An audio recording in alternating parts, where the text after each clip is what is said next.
Hello दोस्तों, कैसे हो आप लोग। आप लोगों को उदित फार्मेसी के यूट्यूब चैनल पर स्वागत है। मैं मेघा मौली और मैं आज लेके आई हूँ आप लोगों के लिए एक बहुत ही महत्वपूर्ण टॉपिक ऑफ डिस्कशन।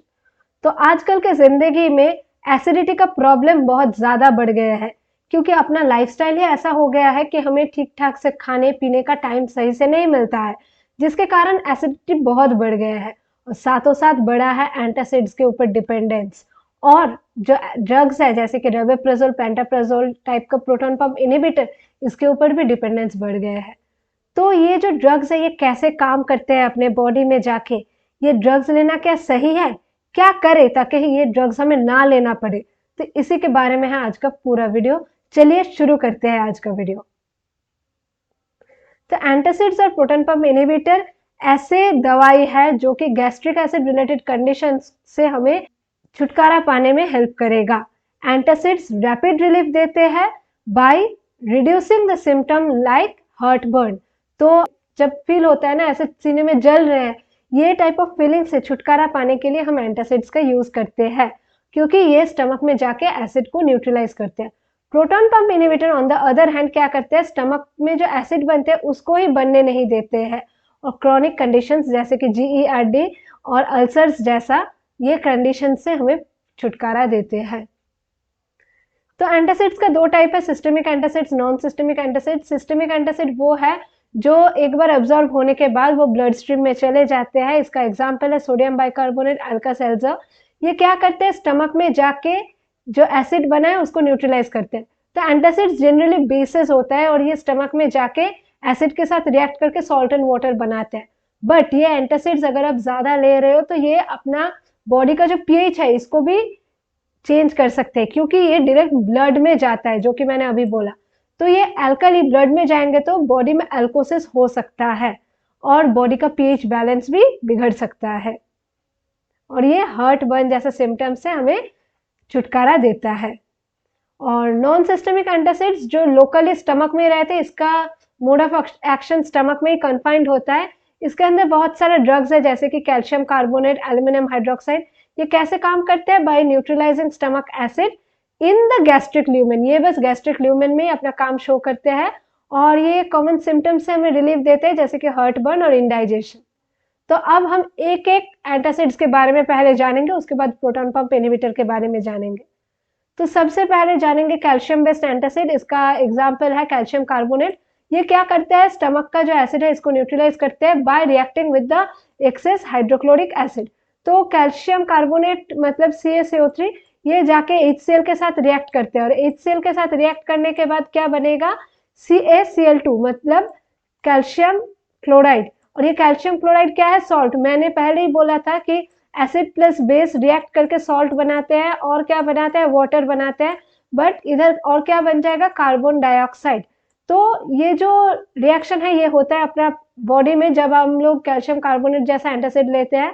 इसका साइड इफेक्ट ये है कॉन्स्टिपेशन, किडनी स्टोन, और इसका कंट्राइंडिकेशन यही है कि हाइपोकैल्सीमिया, किडनी डिस्फंक्शन। इन सारे केसेस में आपको ये दवाई नहीं लेना चाहिए, और हार्ट बर्न और इंडाइजेशन जैसे सिम्टम्स में आप ले सकते हो। मैग्नीशियम बेस्ड एंटासिड्स, इसका एग्जांपल है मैग्नीशियम हाइड्रोक्साइड, इसको मिल्क ऑफ मैग्नीशिया भी बोलते हैं, और मैग्नीशियम ट्राइसिलिकेट। ये स्टमक में एसिड को न्यूट्रलाइज करते हैं और बाउल मूवमेंट को प्रमोट करते हैं, जिसके कारण डायरिया इसका बहुत इंपॉर्टेंट साइड इफेक्ट बन जाता है, और मैग्नीशियम टॉक्सिसिटी भी। ये किडनी डिस्फंक्शन में नहीं लेना चाहिए। तो आप लोग देखेंगे कि किडनी डिस्फंक्शन में बहुत सारे एंटासिड्स को नहीं लेना चाहिए, क्योंकि किडनी डिस्फंक्शन में ऑलरेडी इलेक्ट्रोलाइट इम्बैलेंस हो चुके होते हैं, और ऊपर से अगर आप इलेक्ट्रोलाइट बेस्ड एंटासिड्स ले रहे हो तो ये प्रॉब्लम और ज्यादा बढ़ जाएंगे। और इसका यूज कहाँ कर सकते हैं, occasional heart burn, constipation relief के लिए। एल्यूमिनियम बेस्ड एंटासिड्स, इसका एग्जांपल है एल्यूमिनियम हाइड्रोक्साइड। तो एल्यूमिनियम हाइड्रोक्साइड भी सेम तरीके से ही काम करते हैं, न्यूट्रलाइज करते हैं स्टमक का एसिड को, और स्टमक के लाइनिंग में जो एसिड्स है उसको भी प्रिवेंट करते हैं, न्यूट्रलाइज करते हैं। साइड इफेक्ट इसका है कंस्टिपेशन, फॉस्फेट डिप्लेशन, और कॉन्ट्राइंडिकेशन है किडनी डिस्फंक्शन। यूज कहाँ होता है, हार्ट बर्न, एसिड इंडाइजेशन में। सोडियम बाइकार्बोनेट बेस्ड एंटासिड, इसका एग्जांपल है अल्का-सेल्जर। ये कैसे काम करते हैं, न्यूट्रलाइज करते हैं स्टमक एसिड को बाय इंक्रीजिंग द पीएच। इसका साइड इफेक्ट ये है कि सोडियम ओवरलोड कर देते हैं, एल्कोसिस करते हैं, और इसका कंट्राइंडिकेशन यही है कि ब्लड प्रेशर और हार्ट कंडीशंस में आपको नहीं लेना चाहिए। हार्ट कंडीशन मतलब मायोकार्डियल इंफार्क्शन और myocardial ischemia, congestive heart disease, इन सारे केसेस में आपको नहीं लेना चाहिए ये एंटासिड्स। और ओकेशनल हार्टबर्न और स्टमक अपसेट के लिए आप ये दवाई यूज कर सकते हो। प्रोटॉन पंप इनहिबिटर सबसे इंपॉर्टेंट वाला पार्ट। तो प्रोटॉन पंप इनहिबिटर का एग्जांपल्स आप जानते हो, ओमेप्राजोल, एस्मोप्राजोल, रबेप्राजोल, पेंटाप्राजोल, ये बहुत बहुत कॉमन है।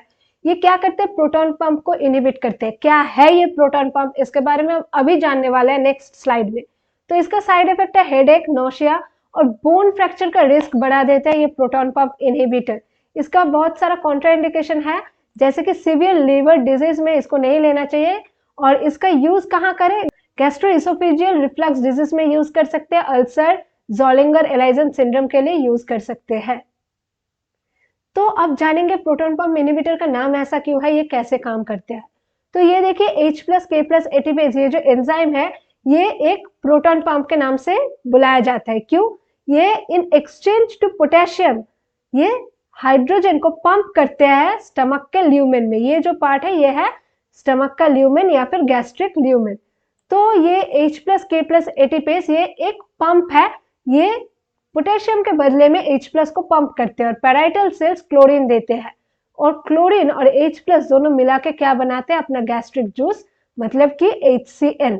और ये HCl जो है इसको बनाना बंद करने के लिए हमें अगर ये पंप बंद कर देंगे तो ये HCl नहीं बनेगा। तो प्रोटॉन पंप इनहिबिटर ऐसे ही काम करते हैं, ये H+K+ एटीपेज नाम का एंजाइम को बंद कर देते हैं। तो अब आता है सबसे इंपॉर्टेंट पार्ट, क्या ये एंटासिड्स लेना सही है? अगर आप लॉन्ग टर्म के लिए ये एंटासिड्स के ऊपर डिपेंडेंट हो गए हो तो क्या ये सही है? जी नहीं, बिल्कुल सही नहीं है, क्योंकि ये एंटासिड्स और proton pump inhibitor long term के लिए बहुत ज्यादा हार्मफुल है। क्योंकि जब आप प्रोटॉन पंप इनहिबिटर पहले ले रहे हो तब तो सिम्टोमेटिक आपको रिलीफ मिल जाएगा, एंटासिड्स लेने से भी सिम्टोमेटिक रिलीफ मिलेगा। बट एक बार आप अगर एंटासिड्स लेना बंद कर देते हो तो क्या होता है? उसी टाइम स्टमक चाहते हैं कि वो अपने नॉर्मल एनवायरनमेंट, एसिडिक एनवायरनमेंट में वापस जाए। तो वो एंटासिड्स क्या है? बेस है। वो बेस को फिर से एसिडिक बनाने के लिए स्टमक और ज्यादा एसिड सिक्रेट करेंगे और ये और ज्यादा एसिड अपना स्टमक के लिए बहुत ज्यादा हार्मफुल है, क्योंकि ये म्यूकस लाइनिंग को डैमेज कर देगा स्टमक का, जिसके कारण अल्सर होने की टेंडेंसी बढ़ जाएंगे। और अगर आप प्रोटॉन पंप इनहिबिटर ले रहे हो तो आपका एसिड नहीं बन रहा है।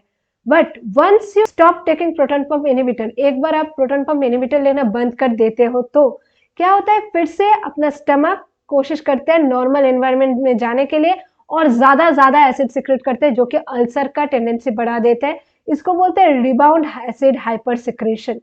और ये प्रोटॉन पंप इनहिबिटर और एंटासिड्स लेने के कारण न्यूट्रिएंट डेफिशिएंसीज बढ़ जाते हैं, जैसे कि calcium, magnesium, vitamin B12 absorption सही से नहीं हो पाते हैं। और साथों साथ जो इन्फेक्शंस होते हैं उसके लिए ससेप्टिबिलिटी भी बढ़ जाते हैं और फ्रैक्चर का टेंडेंसी भी बहुत ज्यादा बढ़ जाता है अगर आप प्रोटॉन पंप इनहिबिटर बहुत देर के लिए ले रहे हो तो।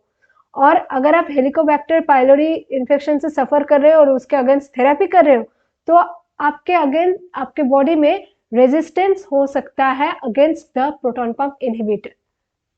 तो अब बात आते हैं क्या करें ताकि हमें ये एंटासिड्स या फिर प्रोटॉन पंप इनहिबिटर के ऊपर डिपेंडेंट ना होना पड़े। तो सबसे बड़ी बात हमें जो करना चाहिए, अपना लाइफस्टाइल को चेंज करना चाहिए। ठीक टाइम पे खाना खाना चाहिए, सही टाइम पे सोना चाहिए, कंप्लीट स्लीप होना चाहिए। साथों साथ जो बैलेंस डाइट है वही फॉलो करना चाहिए।